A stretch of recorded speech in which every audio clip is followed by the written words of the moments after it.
大家好，我是马东。谢谢。站在录像现场从来没这么紧张过。第一，因为不会说脱口秀；第二，因为这不是爱奇艺吗？你懂啊？非常忐忑啊，因为你们都说去年我把一个节目给带到隔壁平台去了，是吧？所以今天回来呢，第一是为了赎罪，啊，理解哈。第二，回家来看看，看看还能再带走点什么。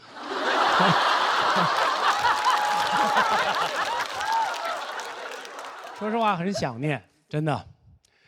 这2年来，我一直告诉自己说，马东，想家就回来看看，想加薪还是得跳槽。跳来跳去有用。你看我现在，我站在这儿，我现在身价都不一样了。今天往这儿一站，免费了吧？啊，敢找人家要钱吗？我们今天现场有好多你们熟悉的人哈，有这么一位，他父亲是大家熟悉的相声演员，他本人呢，从小就喜欢相声，不好好念书，就以为说相声的门槛没有那么高，怎么都能说。后来发现没那么容易，就无论怎么努力，都很难超过他父亲。那怎么办啊？就干点别的呗。干什么呢？干综艺呗，是吧？当评委呗。自己没有喜剧作品，就坐在那儿点评别人的喜剧作品呗。我这么一说，你们就知道是谁了，是吧？这谁呀？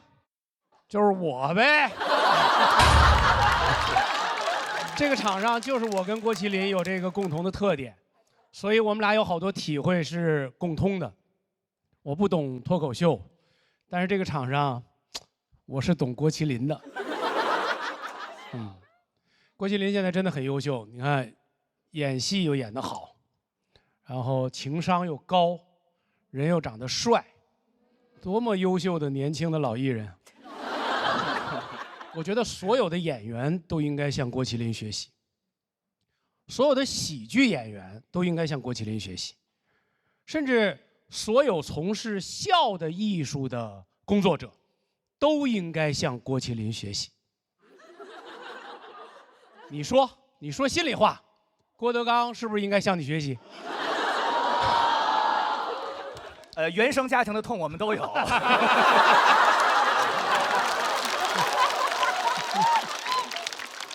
不敢说。大家看，杨天真真的是瘦了好多啊，我都认不出来你了。你看你，哦，你是侯佩岑哈。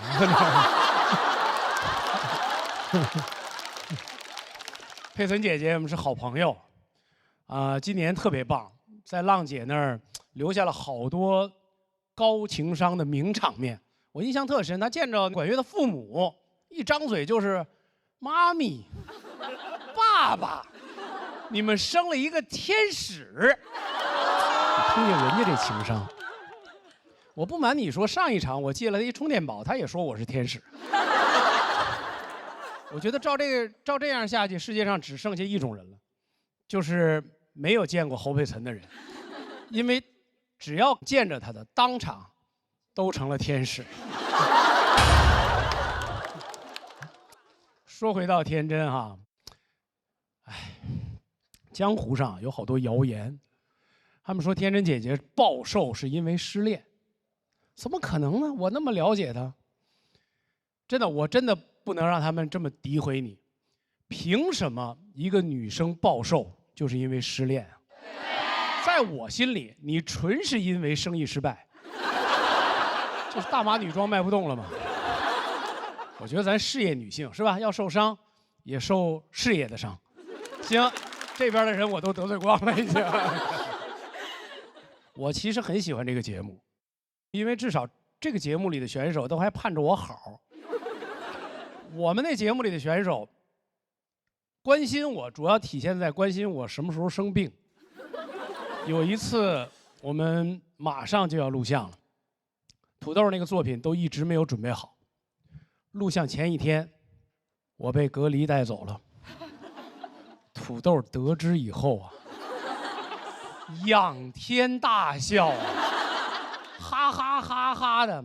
吕岩说：“你笑什么呀？咱们明天就开演了。”土豆说：“这哪是明天开演，这个老登被带走了，这是老天开演。”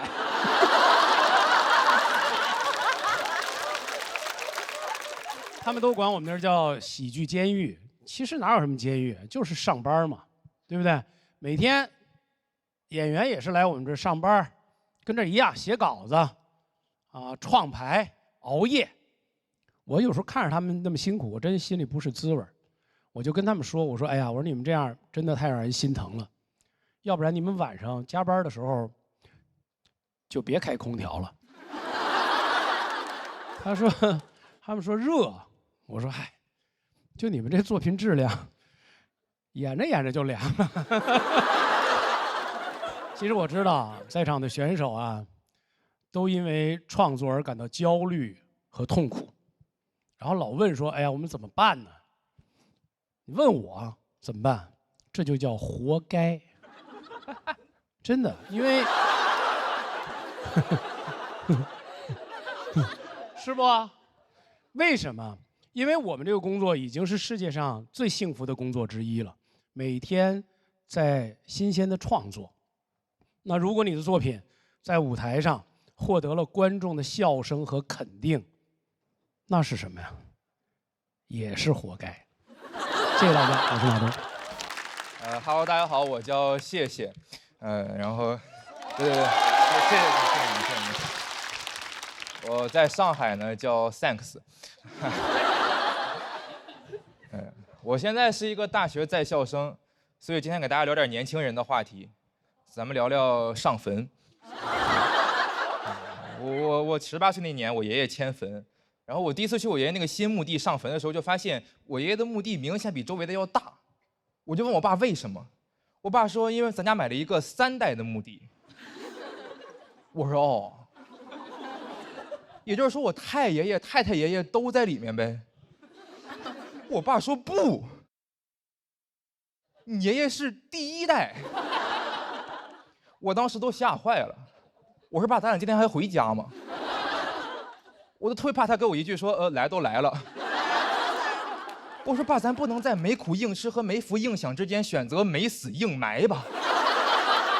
我爸就跟我说，我们只是买了3代的墓地，又没说必须现在用。我说哟爸，那你目光挺长远呢。我那年才18岁，没毕业，没工作，没车没房，有一块自己的墓地。我觉得人的一生很长，不应该18岁那年就找到人生的目的。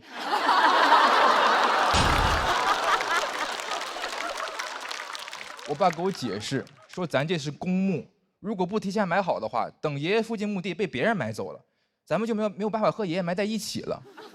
我说爸，如果没记错的话，爷爷活着的时候，咱都不跟他住一起。但没有办法，这个墓地就属于是买都买了。我就试图说服自己接受它，然后发现其实提前有个墓地确实挺好的，生活中的很多问题都有了答案。比如那天我妈给我打电话问我说：“你跟你爸死哪儿去了？”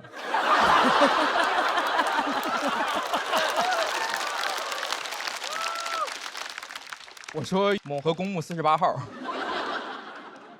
然后而且我们家那边烧纸有个习俗，比如说我要烧给我爷爷，我就要一边烧一边念叨他，他才能收到。自从我知道那个墓地有我一份之后，每次烧纸念叨2句我爷爷，我就念叨1句自己。经过我的不懈努力，我现在个人总资产已经达到了阳间2500，阴间7600亿，存了一个死期。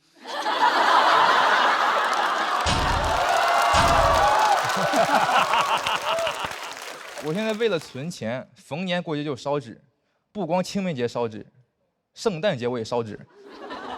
前2天父亲节，我爸说啥没让我去。我为了烧纸，就是有一次去烧的时候，旁边有那户人家也在烧纸，那个人一边烧一边想跟我唠会儿嗑，他说：“孩子，你这是给谁烧呢？”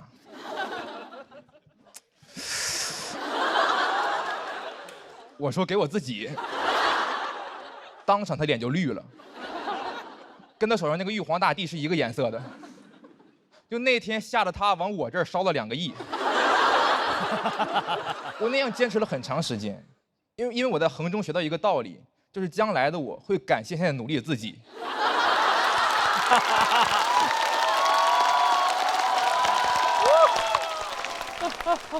但我有点太努力了，我爷给我托梦了，他说别烧了，够了，下面都要通货膨胀了。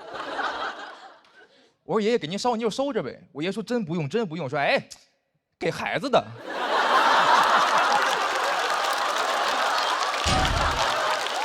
我不光烧钱，还会烧一些纸扎用品。纸扎用品太有性价比了，纸扎的跑车9.9块，还送车牌和驾驶证。我现在是保时捷明 A 5个9的车主，我还有一个绿牌新能源的。弥补一下烧纸不太环保的问题。我一开始不太理解为什么到了阴间还要车牌和驾驶证，后来想了想，可能是怕死人开车撞死人吧。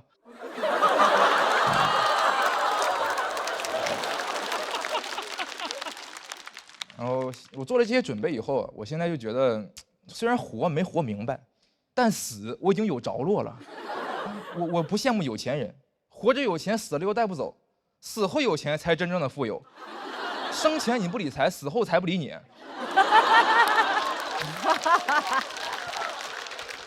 我现在心态很洒脱，我就属于阴间土豪体验生活来了。我也不害怕死亡，我觉得死亡无非一种未知的恐惧。很多人怕死，是因为不知道死后会面对什么。你看。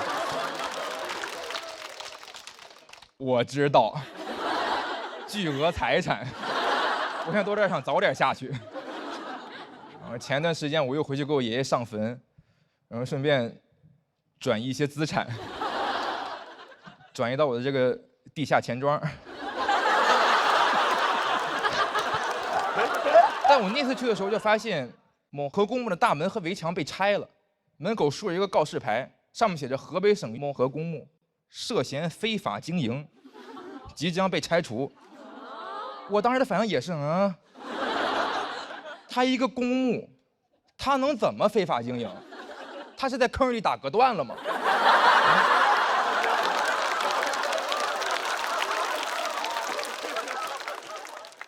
我就一定要查清楚。我上网搜了一下，发现是因为虚假宣传，就是按理说公墓的产权只有20年，但他宣称为永久。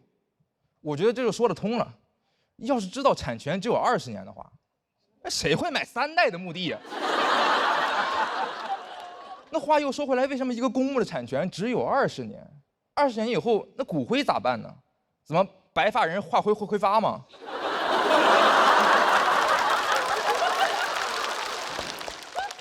我现在算是发现了，提前给自己烧钱一点用都没有，辛辛苦苦攒了那么多钱，现在告诉我金库要拆了。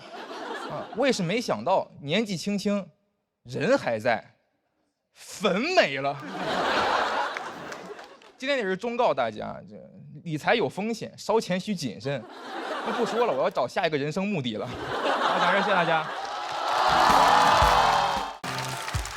哎，大家好，我是梁爷。哎呦，很开心啊，又来了。你看，现在观众也认识了，是吧？去年头一回来，大家都不认识，我也很紧张。我去年来之前，我还问了问我妈，我说我要去上海比赛，有没有什么要嘱咐的？我妈说啊，到人家那儿啊，少说话，早点回来。我说也可以不去啊，也可以不去。哎，但是你别说，做到了是吧？很快就走了啊。确实啊，家里边也一堆事儿。去年我也讲了，家里边呢还有2个小朋友，是吧？哥哥大了，那妹妹还小，还要请个阿姨帮忙照顾，就很困扰啊。我媳妇就觉得选不好，我就劝我说你随便选一个，不合适我们就换。我媳妇说我啊不行，我看人不准。啊，是那意思吗？看人不准，骂人挺脏。我说你这样，你就选一个有经验的。他说不行，有经验的都油，爱偷懒儿。我说那你找一新手。他说新手啊不行，带不好。我说那你找一岁数大的。他说不行，岁数大都干不动。哎呦，我说你找一年轻的。他说你要干什么呀？哎呦，我要干什么？我要跟阿姨出去单过。他说你别废话啊，你刚才你都笑出来了。我说我这是苦笑，我还笑出来，不小心不小心啊。选不好，其实我也能理解，是吧？你家里突然来个外人，又照顾孩子，总是不放心啊。后来我也选烦了，我说干脆别选了，就让我妈来就完了。我媳妇说：“哎，选好了，选好了。”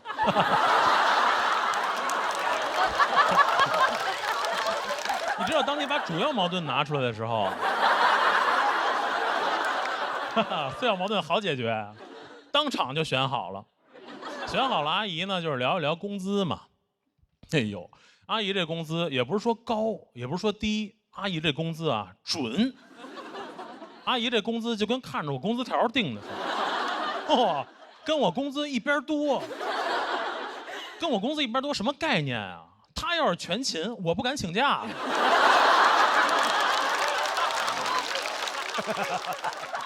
其实关于阿姨这工资啊，我想过，你比如说我一个月我挣好多啊，我就不差阿姨这点工资。我一个月2000，我自己辞职当阿姨。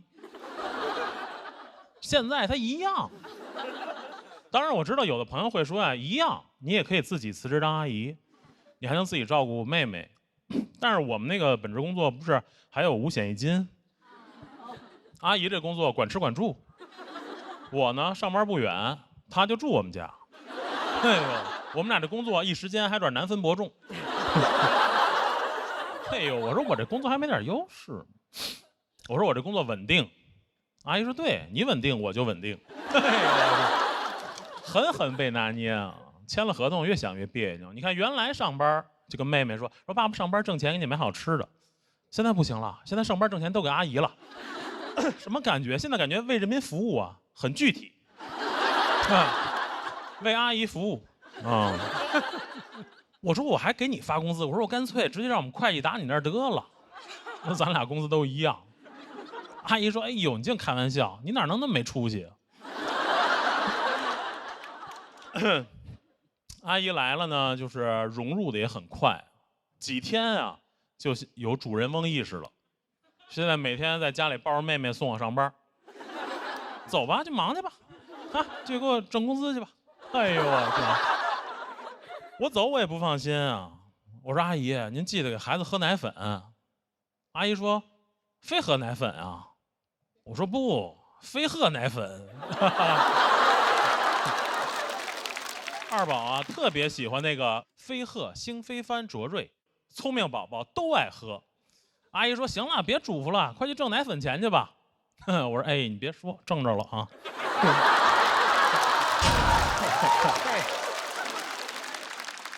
下班回家就赶紧抱妹妹，我这边抱着妹妹，阿姨就拉我聊天，说你看看还是闺女好吧，将来老了还是得闺女照顾你。我跟你说，儿子都指不上。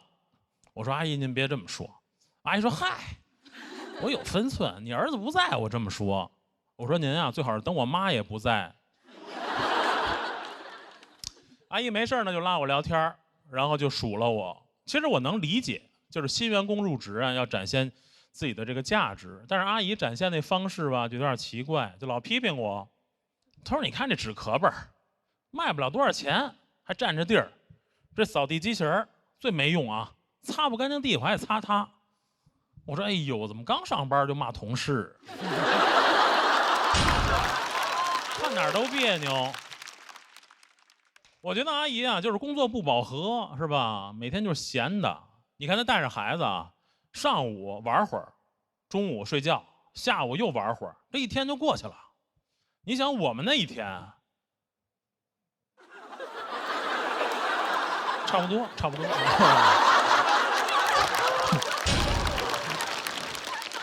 难怪工资一样多哈。我说阿姨不行，干脆你上我那儿上班就得了啊，反正工资都一样。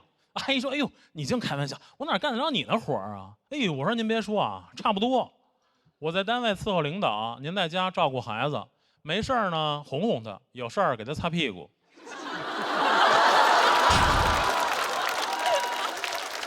阿姨想了想，阿姨说不一样，说我在家就擦这一个屁股。还挺了解我们领导啊，你看老觉得阿姨不干活，工作轻省。前一段呢，阿姨啊老家亲戚结婚，请假回老家，她请假回老家，我请年假回家当阿姨，要保持一个收支平衡。你看阿姨一走，我就发现了这活啊什么都是这样，看着简单，其实还是非常累啊。每天照顾孩子又得干家务，天天盼着阿姨回来。我这边盼着阿姨回来，我扭头一想啊，我也一个礼拜没上班，单位是不是也很想我呀？礼拜一上班，我说怎么样，朋友们，上个礼拜都顺利吗？我们同事说啊，你上礼拜没来啊？我去，一礼拜没去，没发现。我扭头回家呢，就跟我媳妇儿吐槽，我说你说像话吗？哎，一个礼拜没上班，我们单位同事没发现。我媳妇说啊，你今天上班去了？谢谢大家，我是梁燕。大家好，我是杨蒙。真的很开心回来录节目，因为我现在真的发现，还是脱口秀的舞台最适合我。因为只有在脱口秀的舞台上，才会有人觉得我帅。外边，你们现在说不觉得有点晚了吗？是吧？不是图你们这个。你们有人知道我前2年客串了个仙侠剧吗？如果你们知道，你们就假装不知道，好不好？如果你们不知道的话，你们永远不要知道。那个剧其实一点也不火，但它真的给我造成了很大的伤害。因为那个剧上的唯一一个热搜还跟我有关，叫“才发现杨蒙恩这么难看”。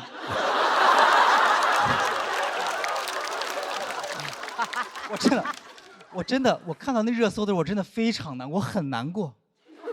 然后我老婆还安慰我说：“哎，你别难过，你别难过，你往好处想。你看，他们才发现。”徐志胜当年一上台，他们就发现了。我想说的是，我和志胜还是稍微有点不一样，就是徐志胜是丑，我是难看。你们能分清楚那个丑和难看之间那个细微的差别吗？就是难看是很多人很难看，你一看他难看，你再也不想看了。丑是一个我好丑，但你忍不住还想看，一边看你都一边琢磨，怎么能长这么丑呢？我这样说，我不是在嘲讽人家志胜长相的意思，是因为我真的觉得这恰恰说明了丑也是一种好看，但难看彻底就是难看了。你们想想，就是那个古代唱戏的里面有生旦净末丑，有丑角儿，但是没有难看角儿，难看的成不了角儿。其实我很清楚，就是我这种长相，我在古装剧里我只配演什么样的角色，就是我只配演那种《三国演义》里面，曹操说关羽在城外叫嚣，谁敢一战？我说末将愿意前往，你知道吗？然后下一个镜头就关羽提着我的手机回去了，你知道吗？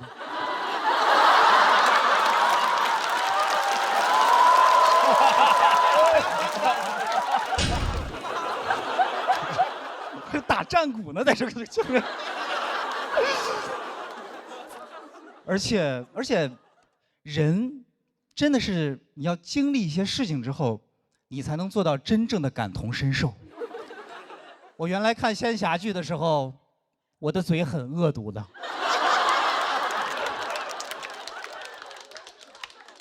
但凡那个男主角脸长了一点，我盯着手机我就骂。我说你个丑货啊！修仙光修下巴呀，是吧？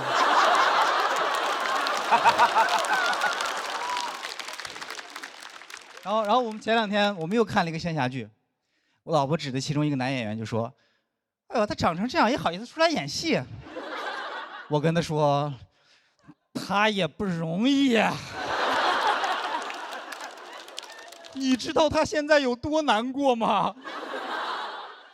他怎么知道上了电视之后那么难看呀？从小到大，他的妈妈也一定一直叫他大帅哥。真的，没有一个仙侠剧啊，不是，他是没有一个母亲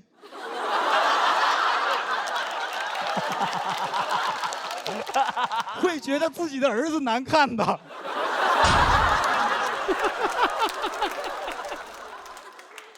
但那个仙侠剧把我妈击穿了。我妈看的那个热搜，从愤怒到妥协，只用了3句话。第1句是：“哎，现在网友说话怎么这么难听呀？”第2句是：“我们多帅，那我们多帅。”第3句是：“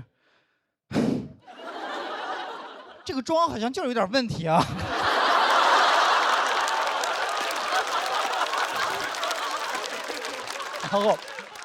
然后我之前还刷了一个短视频，那个短视频就是在讲什么是返祖长相。他就说，如果有的人这个眉骨高、颧骨大、下巴后缩，这就是返祖，就大概就长这样。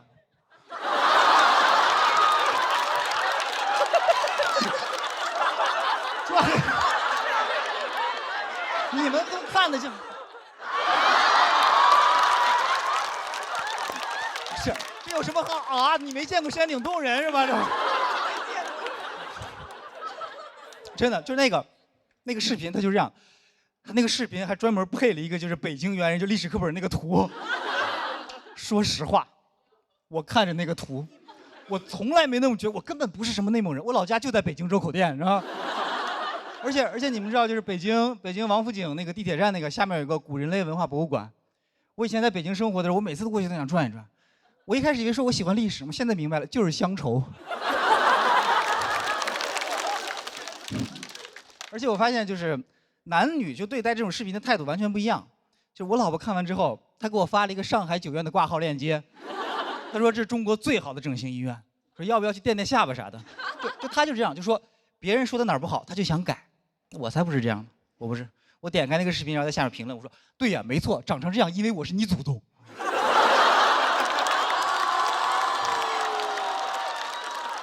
你知道，就是其实我这么生气，也不光是因为他说我长得返祖，是因为那个视频的标题是“警惕”，你身边有这样长相的人，因为长成这样的人，小脑发育不健全，所以他冲动、易怒、会报复，然后后面跟了一堆杀人犯的照片，就是他就是对我这种长相的一个全方位的否定，就是说我这种人就是长得差，小脑差，脾气还差，我感觉我就是徐志胜小家和翟佳宁的结合体。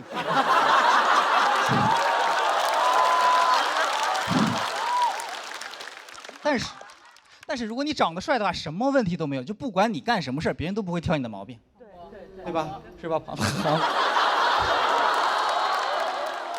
你们还记不记得去年美国有一个大帅哥枪杀了一个 CEO？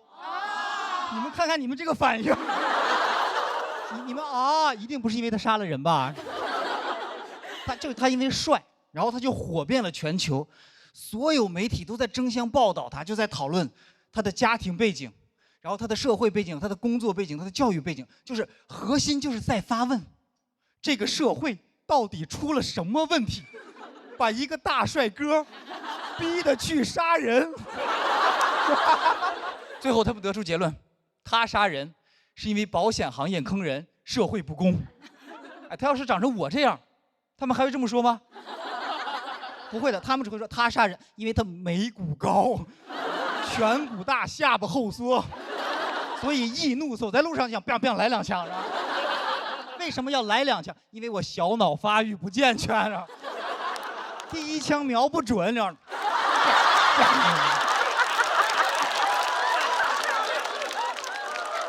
根本不会有人在乎我是不是有什么难言之隐，也不会有人讨论我的 OOTD。我的照片只会被那些自媒体截图做成短视频，然后标题是警惕你身边有这样长相的人。谢谢大家，我是杨文。好，大家好，我是唐湘玉。还是脱口秀的舞台好啊！我也不敢演线下剧了，现在。那张照片不会突然出现吧？特别压力特别大，最近因为一直在比赛嘛，我确实还是压力挺大的。我就去刷我上一季的高光时刻，解压，压力更大了。因为有一条视频点赞特别高，但热评第一，你们知道是什么吗？是有人放了一张我的丑照。没有比杨哥那张好多少。说他其实长这样，好多人帮我说话怼他，那咋了？关你啥事啊？人好笑不就行了吗？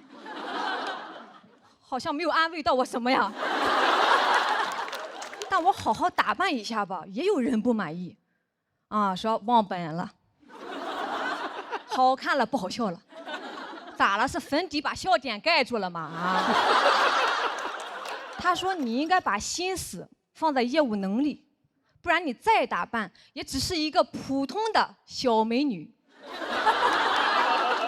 我仔细想了一下，未尝不可呀。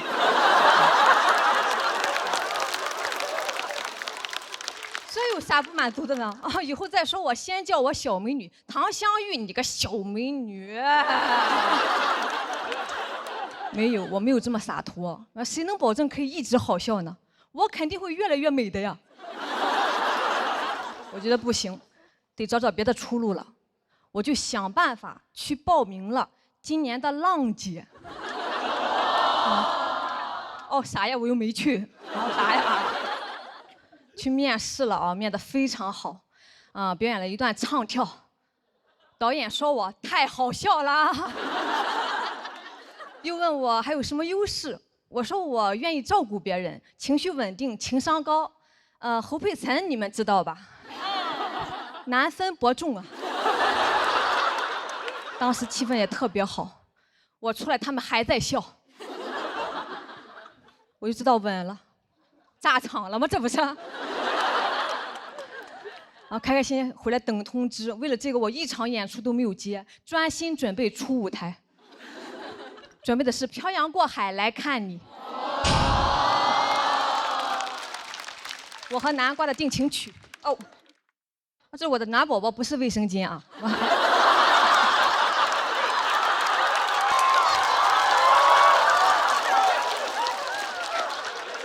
是卫生巾又怎么样？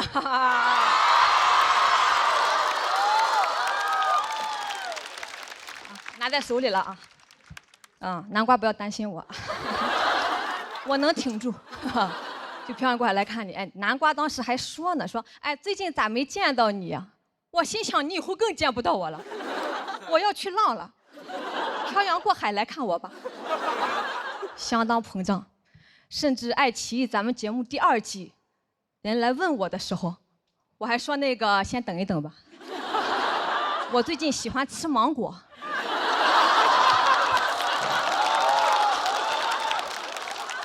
猕猴桃再说吧。直到有一天，我刷到了一个营销号，我有点坐不住了。他说唐湘玉已经和浪姐第6季签了1轮游合同。谁会签这种合同？底下3条评论：啥时候播呀？还有谁呀？以及唐湘玉凭什么1轮游？我用小号发的。这也太瞧不起人了，我必须得争口气。我花了4000块钱，专门请了一个舞蹈老师，好好学了一段，把视频发到网上。网友的评论很抽象，说我跳舞有口音。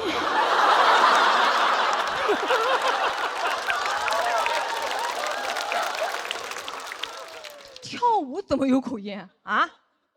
俺是山东的。山东淄博的，说我的那个魏舞跳出了山东人的铮铮铁骨。当然了，也有夸我多才多艺的，问我什么时候学的手语。我不语，只一味喂我。老师说，你找一面墙，用胸腹胯依次去顶它，你就学会了。我做了几个，怎么说呢？快爬上去了。不是魏武，是壁虎。你说这可怎么办呀？肯定选不上了。老师说选上了可怎么办呀？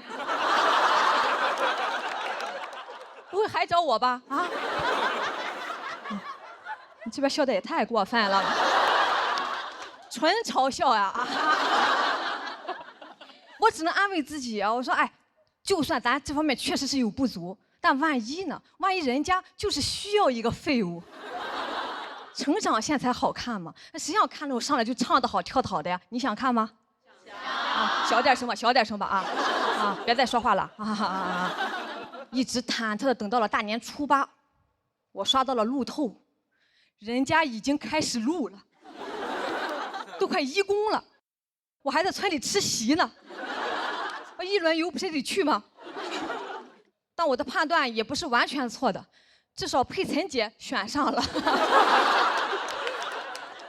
心里很失落的，还是就好想被人坚定的选择呀。我想了想，我很少被坚定的选择。我大学的时候去找兼职，有一个做礼仪的活儿，我很好心，我还叫上我2个舍友一起去。那个中介看了看我们仨，跟我说他俩留下，你可以先回去了。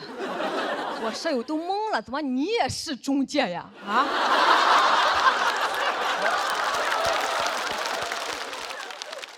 我想起小学的时候选秧歌队，选上了的站前边扭正经的，选不上的也不是不正经啊，就跟在后边搞气氛，演师徒4人、虾兵蟹将啥的。我是最棒的，我演1个棒，就是花甲，就嘎啦嘎啦嘎啦啊嘎啦，那秧歌让我扭的真鲜呀，都有点下酒了。都是一些没有选上的一些很丢脸的回忆，但是我使劲往下想，我又想起了后面的故事。那个礼仪的活，最后我没走，我争取留下当了观众，给人鼓掌，还挣了50块钱。那个让我演嘎了啊，我也好好演了，我背着壳扭1晚上，我都累瘫了。大家说快看那个嘎了，好像快嘎了。选不上是很丢脸，但脸又算什么呢？你捡起来继续冲就是了。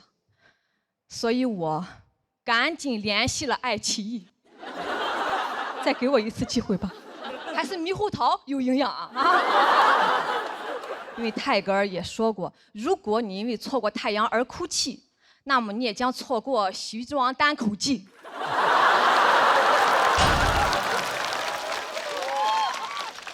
多好呀，至少游到第2轮了啊！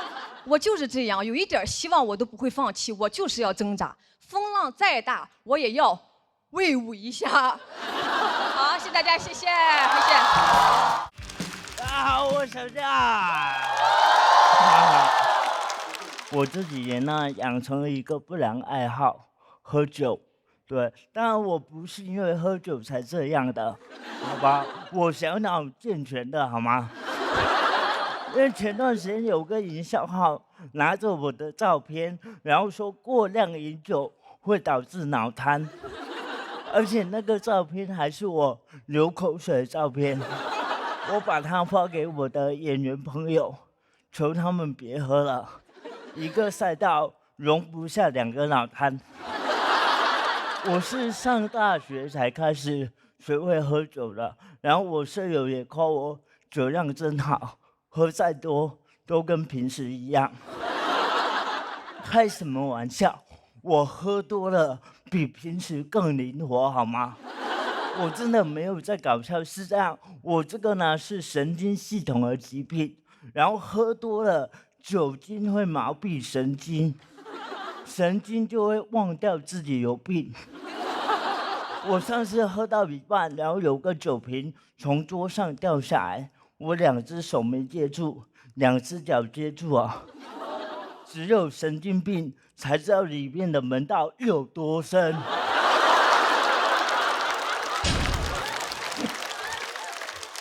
我朋友也惊呆了，他说：“你是不是再多喝点就能把病治好？”我第一次去酒吧是我舍友带我去的，我对酒吧是有刻板印象的。我刚进去还很紧张，总感觉里面的所有人都会打我。然后大概喝了一些酒之后呢，我就完全不知道什么事情了。我们隔壁那个大哥左手臂还缠着石膏，我喝了一些酒之后呢，就跑去跟大哥单挑喝酒。大哥说：“你干嘛的？”我说：“没看出来吗？老子练体育的。”大哥说：“你是不是被铅球砸成这样了？”这些事情呢，都是我舍友第二天告诉我的。他说这都不可怕，最可怕是我摸着大哥的石膏，说本来想跟你玩15-20的，现在只能15-15啦。大哥脸都黑了，问我舍友我是不是在社会上被打成这样了。我爸年轻的时候也特别爱喝酒，喝多了就跟我妈吵架。有一次我记得很清楚，他就是喝多了躺在我们村的村口睡觉。我从镇上回来经过的时候吓到了，回去跟我妈说村口好像死了个人。我妈说可能是你爸。我更震惊了，我说你怎么知道？他说一个小小的心愿。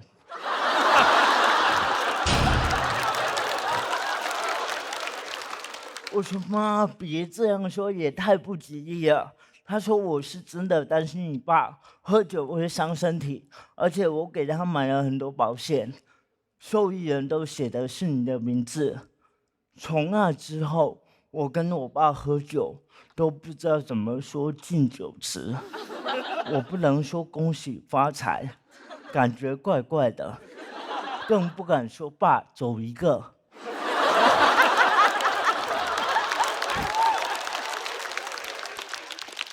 现在我妈看到我有时候喝多也很后悔，她说早知道写自己的名字啊，老娘看起来能活得比你长。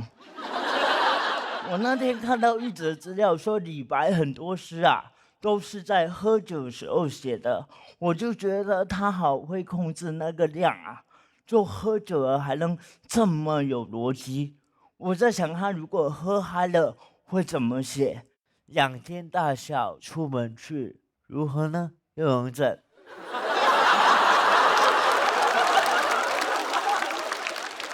我知道这个梗很尴尬，但是朋友们，你不觉得这样写更显得李白很洒脱吗？我今年年前的时候有个体检，医生说我身体有个酒精代谢酶比别人还要好，说简单来说就是我很能喝。医生说你身体很好哦，外面看不出来而已。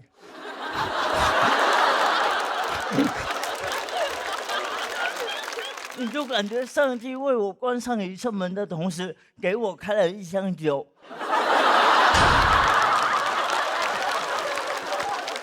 然后说喝吧，喝多了就能走直线。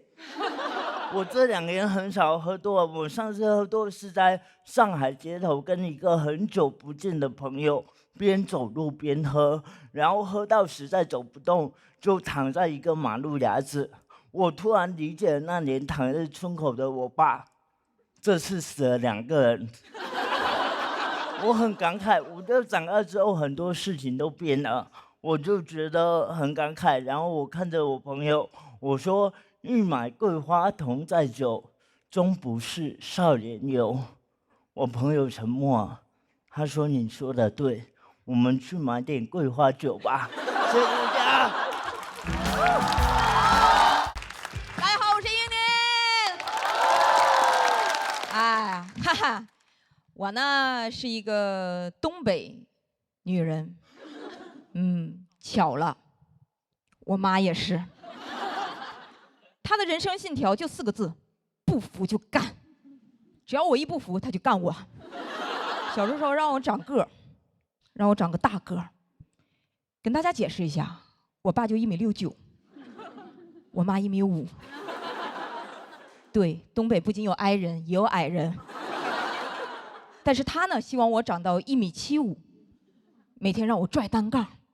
大家现在看出来我这个个儿还是1.6米，个儿没怎么长，但是我这个胳膊呀，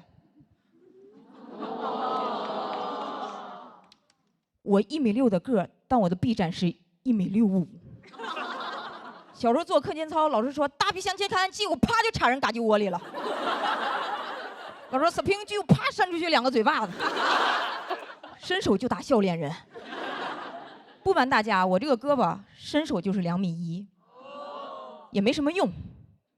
唯一的用处就是走在路上看到那种突然想空气投篮的那种男生，先上去给他一个盖帽。有时候真的想想啊，这个故事真的挺讽刺的，因为大家想想，胳膊是什么位置？胳膊是人体骨骼当中唯一跟身高没有关系的部位。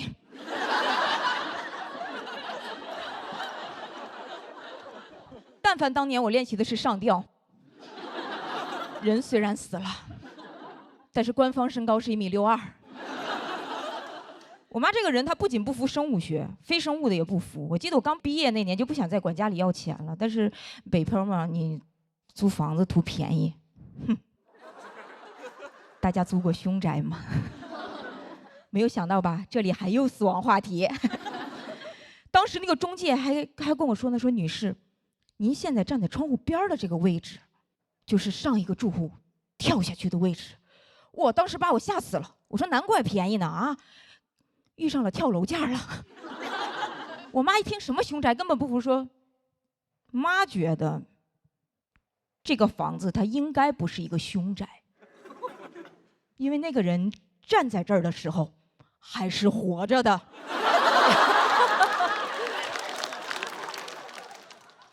1楼才是凶宅呀！哇，我当时满脑子里只有4个字，好有道理。我说妈，你冷静一下。我是说，假如说那个大哥他以后想回家来看看的话，应该不会只回1楼吧？我妈说你放心，他的腿摔坏了，他肯定上不来了。我妈这个人不仅不服鬼神，其实她也不太服一些世俗上的观念。有一年过年呢，其实有一个非常讨厌的亲戚就在酒桌上指着我说你女儿也老大不小了，怎么还不成家呀？我妈说我的女儿她爱怎么活就怎么活。你小时候拽过单杠吗？没有，没有你手伸这么长。但是他会偷偷的跟我说，哎，闺女，妈知道你不想要男人，但是咱能不能要一个孩子？我说什么意思？不让中间商赚差价。我妈这个人，她成长于那种妇女能顶半边天的年代，就是传统中带着一丝激进。她一方面说，你现在趁着年轻呢，你早点生，这样恢复得快。但是另一方面呢，又怕我太懂生孩子。我就跟她说，我说那生孩子是不是意味着得跟男生有亲密接触了呢？我妈说，那种事情咱可不能干啊。我当时想，妈，啥事儿啊？为什么说我妈这个人，她人生有不服输的精神呢？因为前几年，她怀孕了。对，在我妈50岁的时候，她用实际行动教会了我一个道理：什么叫求人不如求己，言传不如身教。然后我当时我也不知道怎么回答她，我总不能说，哎妈，那种事情咱可不能干呀。但是我确实发现我妈妈怀孕之后，我妈和我爸的态度其实不太一样的。我妈每天摸着她那个小腹在家踱步，说：“宝贝，妈妈这辈子对不起你，下辈子你早点来，你争取做第1胎。”我说：“妈妈，我还在这儿呢。”这是我妈给我的感觉，而我爸给我的唯一感觉就是，老子牛啊！哇，真的是男人至死是少年呀！有时候我看他俩这个状态，我就觉得3胎这个事儿啊，不应该只鼓励年轻人啦，是吧？也把他们拉入到这个阵营来，口号我都想好了，就叫与其催自己的孩子生，不如生出自己的孩子。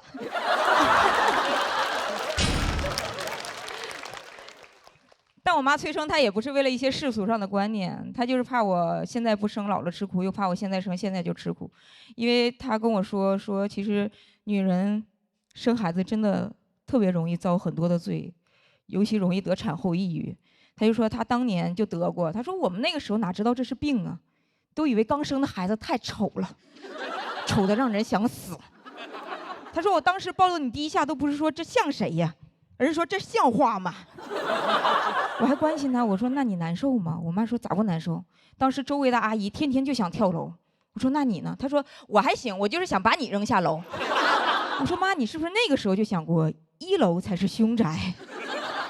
我妈确实就这么一路不服，一路硬扛，走到了今天。她前年退休了，现在呢，每天在家健身，已经拥有了4块腹肌，然后现在每天在学英语，准备在备考雅思。就像所有突然失业的年轻人一样。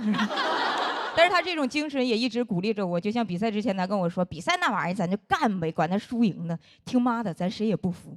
你就记住一句话，妈妈永远爱你。谢谢大家，我是英宁。